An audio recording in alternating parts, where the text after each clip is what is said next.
कैसे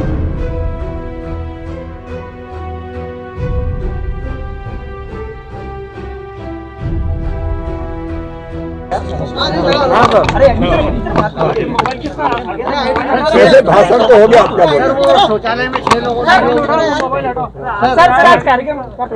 देखिए, उज्जैन के औद्योगिक विकास में और मध्य प्रदेश के औद्योगिक विकास के लिए और रोजगार के लिए, क्योंकि हमने तय किया आत्मनिर्भर मध्य प्रदेश, उसके अंग अधोसंरचना, शिक्षा और स्वास्थ्य, गुड गवर्नेंस, अर्थव्यवस्था और रोजगार। तो मध्य प्रदेश में हम लोग प्रयत्नशील हैं कि निवेश आए, उद्योग आए और रोजगार के अवसर बढ़े। ये बहुत प्रसन्नता की बात है कि कभी उद्योग नगरी रहे उज्जैन में, अब नए सिरे से उद्योग आना प्रारंभ हो रहे हैं। रेडीमेड गारमेंट्स की एक उद्योग जिसका आज भूमि पूजन हुआ है, उससे 4000 लोगों को रोजगार मिलेगा। ट्रेनिंग देके उनको रोजगार दिया जाएगा।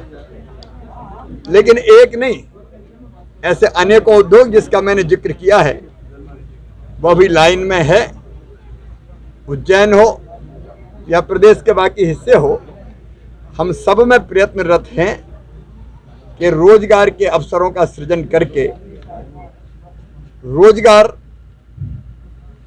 जरूरतमंद भाई बहनों को देके हम मध्य प्रदेश में अर्थव्यवस्था को भी गति दें और जनता को, विशेषकर यूथ को, नौजवानों को, माताओं बहनों को रोजगार मिल सके। लेकिन उज्जैन केवल रोजगार की नगरी नहीं है, अध्यात्म की, विज्ञान की, हमारी वेधशालाएं डोंगला की अपने आप में अद्भुत है। और उसके साथ साथ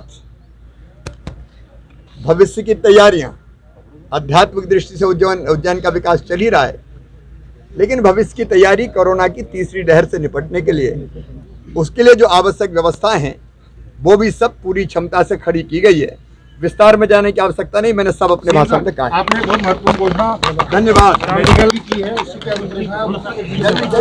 उद्घोषित करता हूं कि उज्जैन के औद्योगिक विकास का एक नव युग का आज प्रारंभ हो रहा है और ये प्रयास रुकेंगे नहीं। प्रधानमंत्री जी ने संकल्प लिया है आत्मनिर्भर भारत बनाने का। प्रधानमंत्री जी के संकल्प की पूर्ति में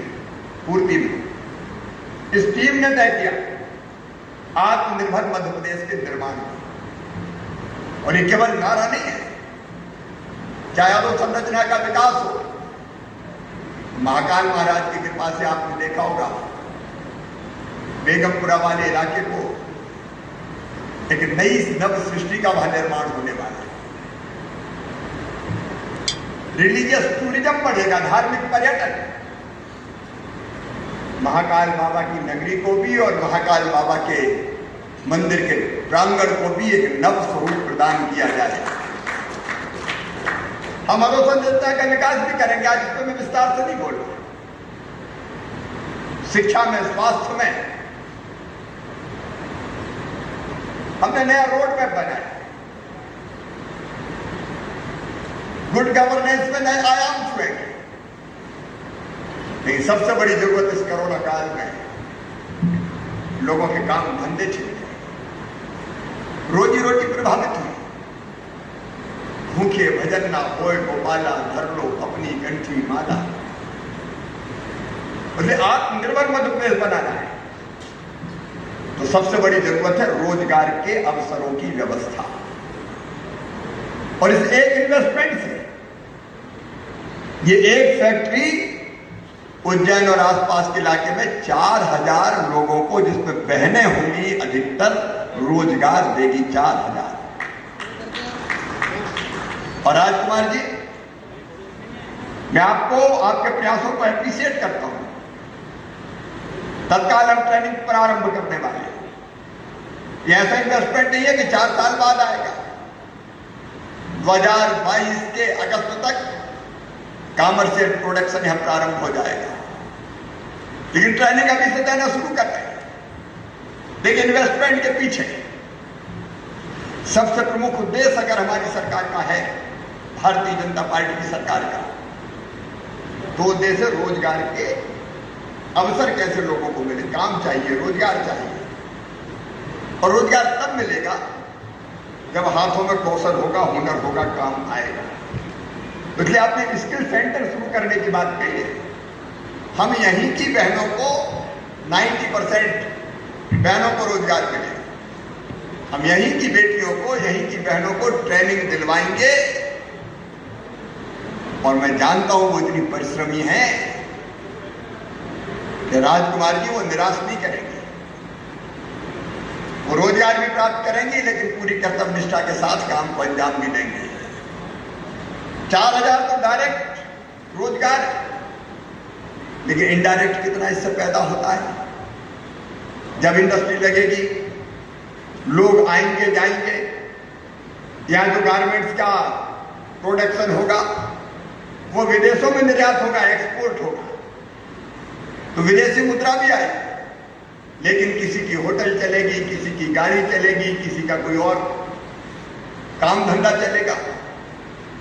एक नहीं अनेकों इनडायरेक्ट रोजगार के अवसर पैदा होंगे। तो डायरेक्ट रोजगार, इनडायरेक्ट रोजगार, और यहां रुक नहीं रहे। अभी राजकुमार जी ने कहा कि सर अगर हमें 30 एकड़ जमीन और मिल जाए इसी जगह, तो हम 150 करोड़ की लागत से और यहाँ इकाई लगाएंगे, 2000 लोगों को और रोजगार देंगे। और इसलिए कलेक्टर यहाँ पे है, संजय कलेक्टर, तुरंत कार्रवाई शुरू करो भाई, कोई देर नहीं होनी चाहिए। नेकी और पूछ हमको तो रोजगार देना है। और इसलिए इस प्रक्रिया को तत्काल आगे बढ़ाया जाए। हमारे मंत्री साथी बैठे, आने दो इन्वेस्टमेंट, क्योंकि इसके अलावा खेती में सैचुरेशन है। खेती आखिर जनसंख्या का कितना बोझ उठाएगी। खेती के अलावा, खेती तो हमारी टॉप प्रायोरिटी है, बाकी क्षेत्रों में हमको इन्वेस्टमेंट लाके रोजगार के अवसर सृजित करने पड़ेंगे। और इसलिए उस दिशा में हम तेजी से काम शुरू करेंगे। अब अभी जब राजकुमार बता रहे थे 4000 का तो मैंने रोजगार का बताया, 10% इनडायरेक्ट, डायरेक्ट इसके अलावा 10% और डायरेक्ट एम्प्लॉयमेंट मिलेगा। स्किल सेंटर ये खोलेंगे। पत्रकार मित्रों को बताना चाहता हूं, 0 पॉल्यूशन, यहां कोई पॉल्यूशन नहीं होगा। पूरा कैंपस इनका ग्रीन सर्टिफाइड होगा। डिटेल उन्होंने दिया। सोशल कमिटमेंट्स भी इनके, मेडिकल सेंटर लोकल कम्युनिटी के लिए खोलेंगे, ब्लड डोनेशन कैंप्स लगाएंगे, एजुकेशन फंड्स बच्चों के लिए स्थापित करेंगे जो वर्कर्स के होंगे। एक नहीं, ऐसी अनेकों और गतिविधियां प्रारंभ करेंगे समाज सेवा की। और ये राजकुमार जी, मैं महाकाल बाबा की नगरी में उज्जैन की जनता की ओर से आपके इन्वेस्टमेंट का स्वागत करता हूं। लेकिन हम यही नहीं रुक रहे। जैसा राज्यवर्धन जी बता रहे थे, प्रतिभा सिंथेक्स अगले महीने भूमि पूजन होने वाला है। लगभग 4000 लोगों को वो भी रोजगार देंगे, तो 4 दूनी 8। लेकिन इसके अलावा विक्रम उद्योगपुरी में कल आपकी चर्चा हुई है,